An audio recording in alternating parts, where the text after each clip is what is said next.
Hi, this is Shubham Tiwari and I welcome you to Education Plus, a show where we bring to you the institutional perspective, which is sometimes missing, sometimes not there around education and more importantly, education technologies and the innovation, more importantly, because our today's episode is dedicated to innovation plus tradition and how you can get the best results out of it. So our guest today is Principal Supreet Kaur of Cyborg School. Welcome, ma'am. Thank you. Thank you so much. So to continue with the introduction, Ms. Supreet Kaur has vast experience in training industry, as well as content development, as well as now institutional, development, as she's heading the Cyborg School, which is an online school, by the way. So, ma'am, let's begin there. Please tell us what is an online school, first of all. Thank you. Thank you so much, Shubham, for asking me, because generally, when we talk about online school, what comes to the mind as a common man or a mass is that, oh, you're running some classes. Right. Okay. We don't look at online schooling even today in our country, even after the pandemic, where to understand that how important or crucial role can it play. So online school is exactly a physical school put on to a digital platform with certain changes in terms of your infrastructure.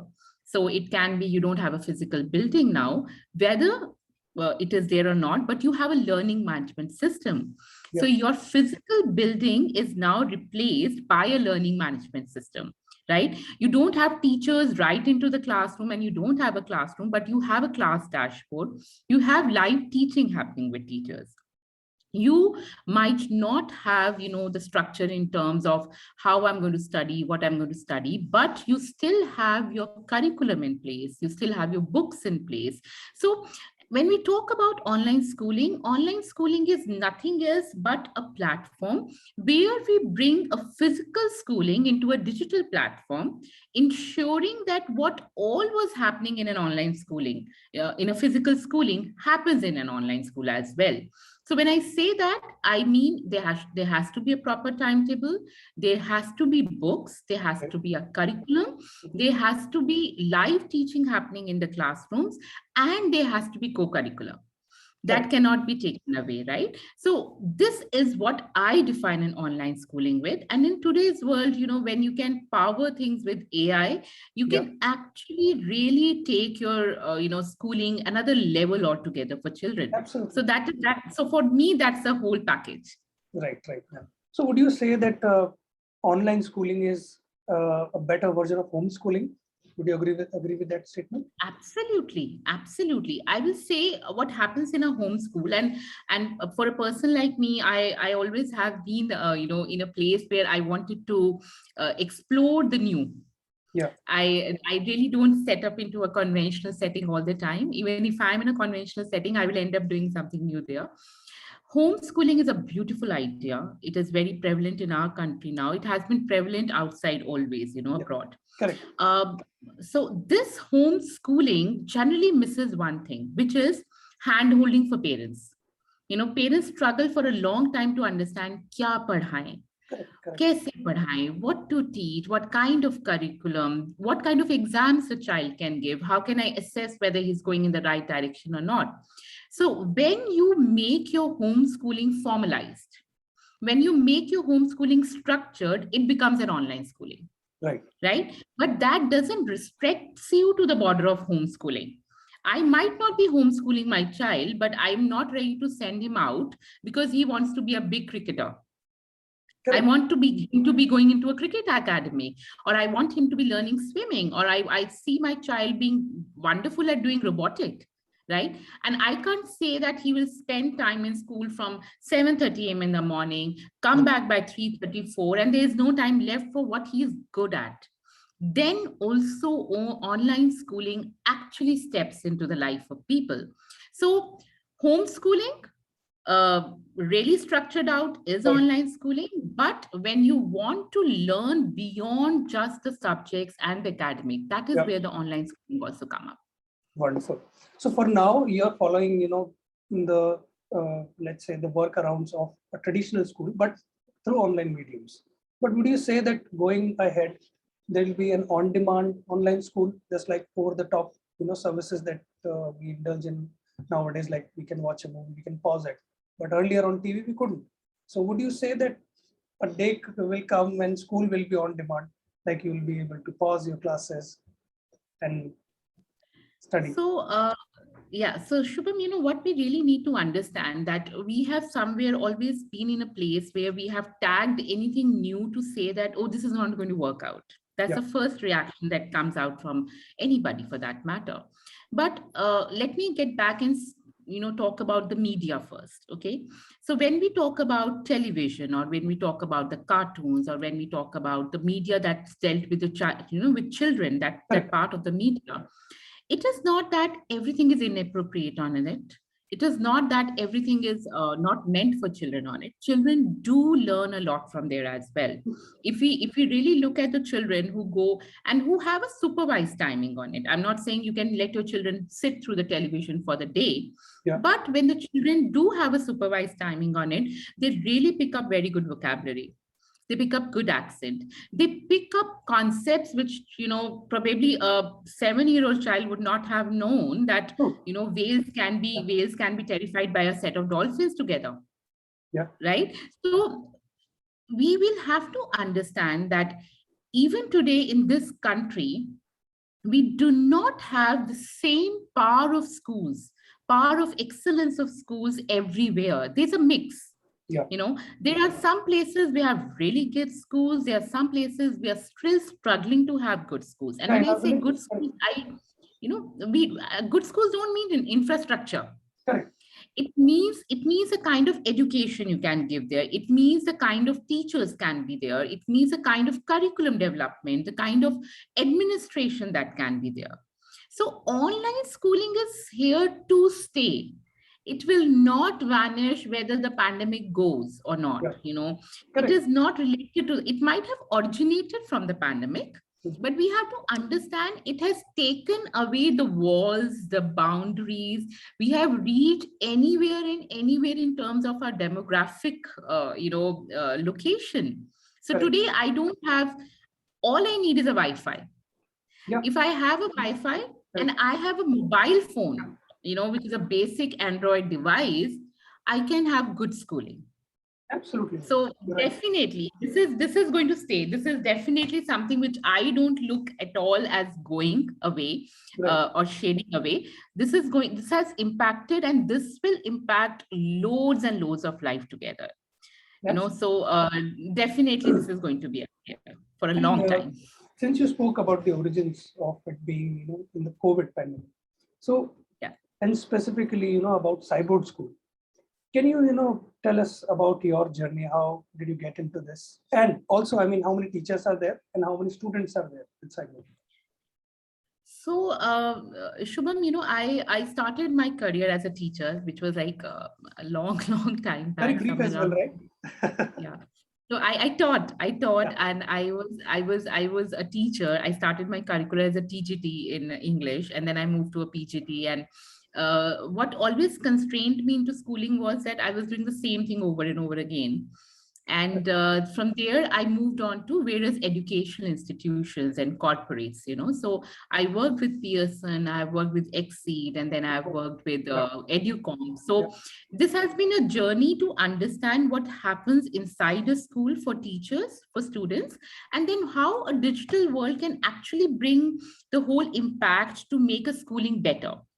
So while I was still at Pearson in my last job, where I was working with them as a account relationship person, and I was handling a very, very large number of schools across the north. We at that point of time realized in the pandemic that however hard we might have trained them being in a physical school, when it came to a digital school, everyone was lost. And I'm not talking about schools which we can say were a little less privileged than the others. Whatever category of school you want to put it in, everyone was lost. And this is a time when I had, we thought of making something that could have impacted the lives of our students, because we could really see the disconnect.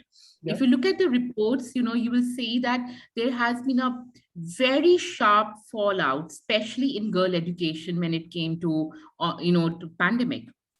Because it was expensive, schools were still charging money. Parents really did not want to shell out that kind of money. And that was also for the reason that people have lost their jobs. Correct. Yeah. That is the reason why this, we took out this journey and we said that let us do something, let us devise something where we can have a proper online schooling, where you give everything to the teachers, train them on it on a one-click platform.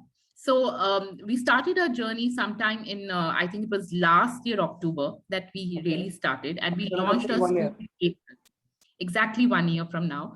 And, April, we launched our school. 7th April was the first day of the school, we remember.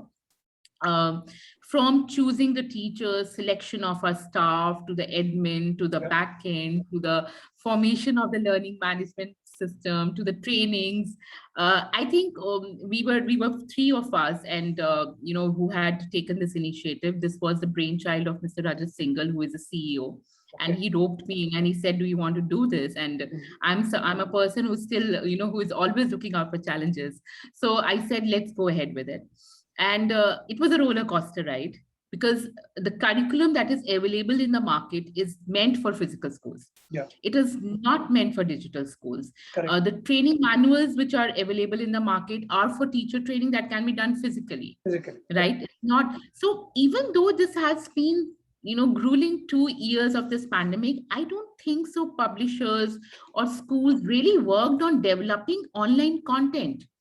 They work like a jigsaw puzzle, just ensuring that, okay, let's just, try to just put all the ends we can do together and just deliver. Yeah. So for us, the teachers that we have on the board, they are from the most influential schools in Delhi NCR. We do not have any teachers out of Delhi NCR at this point of time. We have closer to 30 teachers on board. And, these teachers are full-time with us. They're not working, sitting at homes, but we all are at the cyber office. And, what happens here is that these teachers are somebody who have worked in the most influential schools. If I have to name a few, something like a Kunstskaparskolan or a Lotus Valley or a Sri Ram or a DPS, they had that carve in them to apply their education into a new setup. Right. So we had an extensive training for them in the month of January and February and March. 3 months, I think we were all sitting in our office from 9 a.m. in the morning till 7 p.m., 8 p.m. in the night, till the time we used to be drained out and moved out of our offices. Yeah. But what has really turned out in all these processes that people, if trained well, they can actually deliver. So today, if you ever get a chance to go to our school website or look at it, we get such beautiful response from our parents. So from April to today, we are touching almost like 500 students from 21 states. So so that kind of a massive response that we have got, and there have been students where the schools have opened, they have been able to go to physical schools, and they have declined to go. And that is more of a victory for us, where we can say, okay, we have done something to impact the life of these children better than others. Correct. So that has been the journey from developing the in-house content to putting the staff on training to making our own learning management system completely with content, audios, videos, e-library, assessment, assignment, examination, report cards. I don't think so we have left anything, and we are upgrading it every single day. Wonderful. Because when you are in the process, you understand that, okay, these things can be added on.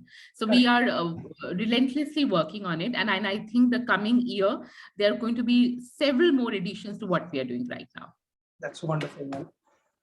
But ma'am, when we, let's say read in, newspapers, the opinions of, the intellectuals or let's say education sector people, they, oftentimes they say that, kids have to go to a physical setting. They can't be, homeschooled. They can't be, online classes and all.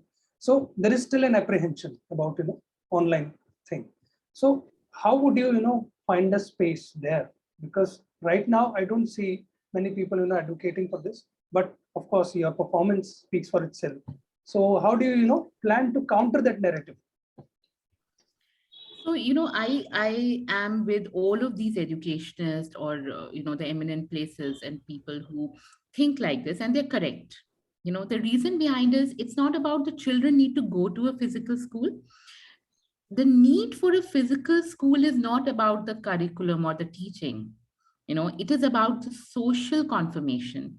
It Right. is about the interactivity that children make with each other. Yeah, It is about the groups. Yeah. It's about playing together, right? Yep. So for us, why, and how do we counteract it? And it's very important. Your social emotional development is as important as anything else.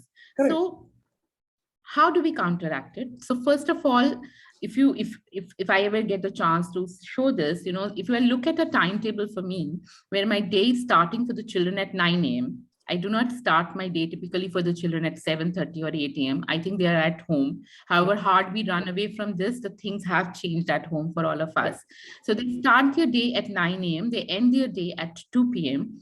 Now, during this slot of 9 a.m. to 2 p.m., every day, every single day, they have a workshop, which is a life skill workshop, and they have one activity, which is co-curricular, apart from their classes.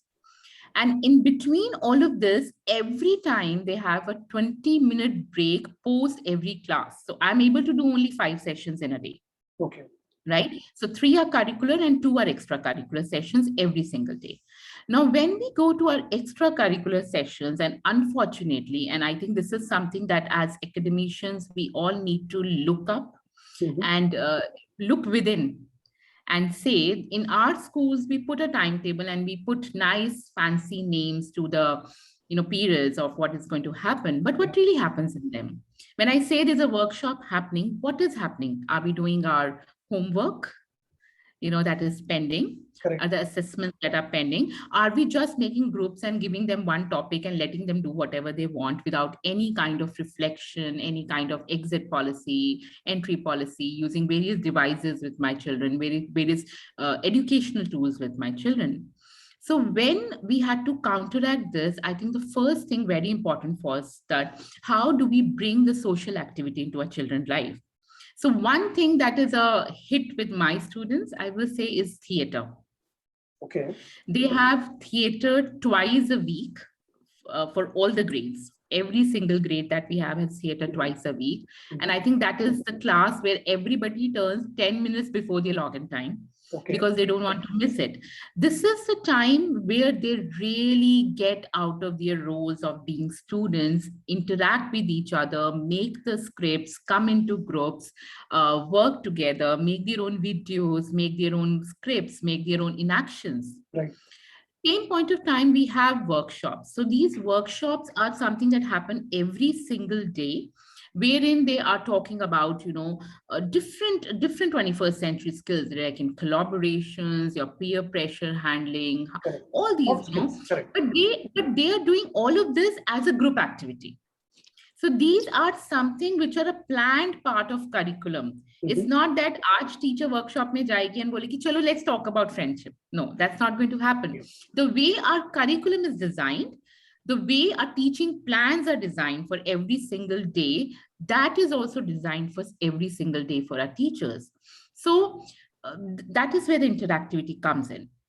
Apart from that, I think even in the school, the teacher has, student has the strongest bond with his or her class teacher.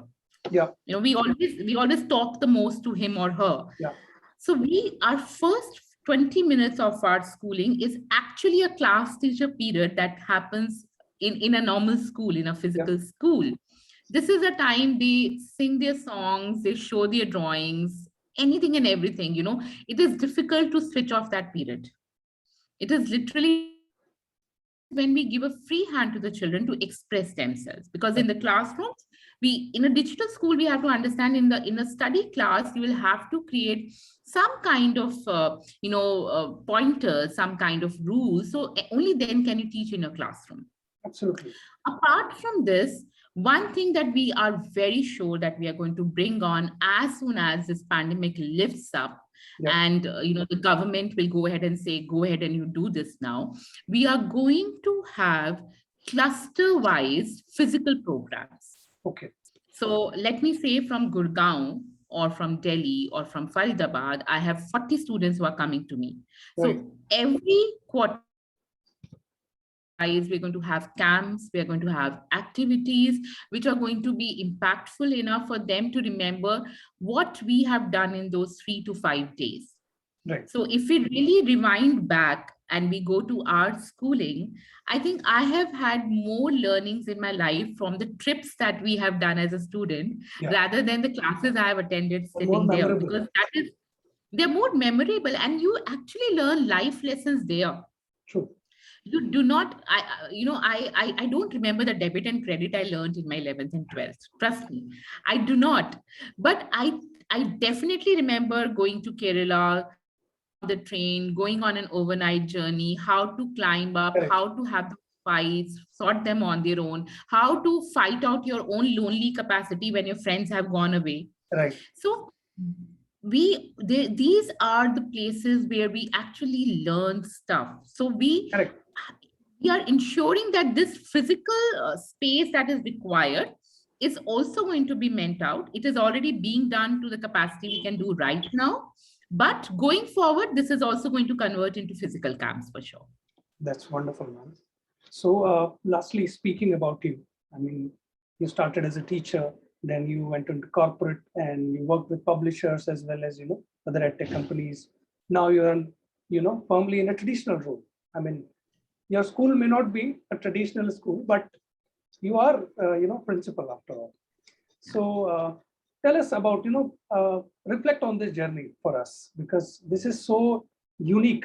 Because if somebody, looks up to you, how can they replicate it? Because it's so unique.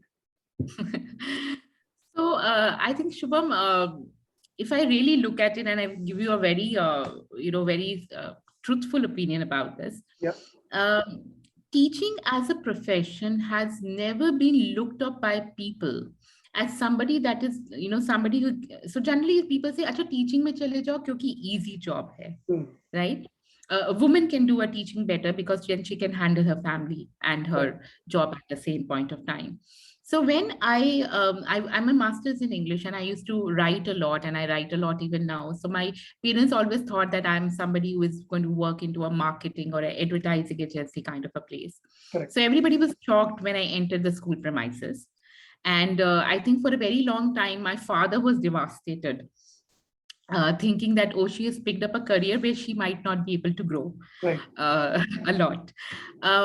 But I always had this vision, and even today I have this vision that I want to have a school of my own. And when I say I want to have a school of my own, I really have a vision of what kind of school I want to have and what I want to do around that school. From being a teacher to moving to a corporate was a very difficult decision to take. I will say when we talk about schools and when we talk about teaching, one thing which is very restricting for teachers is that you are unable to talk, to move around. And especially those many years back, we didn't have those many workshops or those many opportunities, where we could have learned beyond what we were doing. So that change, what happened from teaching to corporate, was a very difficult change. That was the first change I made, was from Educom. Trust me, 1 year, I think I was, every single day I was thinking, let me get back to teaching. It was that difficult because corporates work in a very different fashion, and you have to really widen your horizon of thinking. You have to really think beyond obvious to be in a corporate culture. But I will say that creating a roadmap for yourself is very, very important. This change from being in an I was in Educom at 2010. And today at 2021, I'm reaching nearer to the goal of what I wanted to do, but it has taken me 10, 11 years. So I think being ready for criticism is very important. Learning from people around you is really important. Take it in a stride. don't get affected by everybody's opinion. I'm one of those person who says, okay, you have an opinion about me, that means there's something right about what I'm doing. But at the same point of time, it is really, really, really important that you create a roadmap for yourself and you work towards it. I always say something very important, and that I think I belong to a business family and I have seen my father taking risk all his life. So probably that risk ability got ingrained into my system, right? But giving that ability to your children and giving that ability to yourself is very important, being in a place where you feel it's safer, it is easier, I'm set into it, it's in my comfort zone. Is something that is not the perfect thing to do. So moving out of your comfort zone, I think, is the most important ability we really need to have for ourselves and for our children as well. So this journey has been a roller coaster ride, trust me. I have had my shares of failures, I've had my own shares of difficulties and strength and positives. But around this journey, I think what has kept me going is the fact that every time you tell me this is unachievable, I think I push to make it achievable. So that is probably my way of thinking and way of approaching things. But all through this journey, it's been a wonderful, wonderful experience that I've had with people I've met on the way. And I always believe that you don't learn from sitting in a space, you learn from people around you. So if you can take experiences of others and you can add on to your own experiences of life, then your roadmaps get easier. That's wonderful. That's wonderful. Thank you so much, Principal Supreet Kaur, for your wonderful time and telling us your philosophy, what guides you, your patience, your journey, everything. I'm sure there's so much to learn from it. And, thank you, Shubham. Thank you so much. I think you guys are doing a wonderful job. A platform, Wonder Publish, getting in all the educators together, and you're also doing something which is, really not something which is very conventional in nature. But at the same point of time, I know it has its own share of challenges always. But I think only those who take risk actually reap benefits out of it. So that's the mantra. And that's the message our audience, should take out from this interview. And again, thank you so much, ma'am. And we'll see you again, hopefully, in a different setting, a physical setting. We'll meet you. Sure. And, thank you so much. Yeah, thank you so much for sticking with us. And I'll see you in the next episode. Thank you. Thank you so much. Thank you, Shubham. Thank you.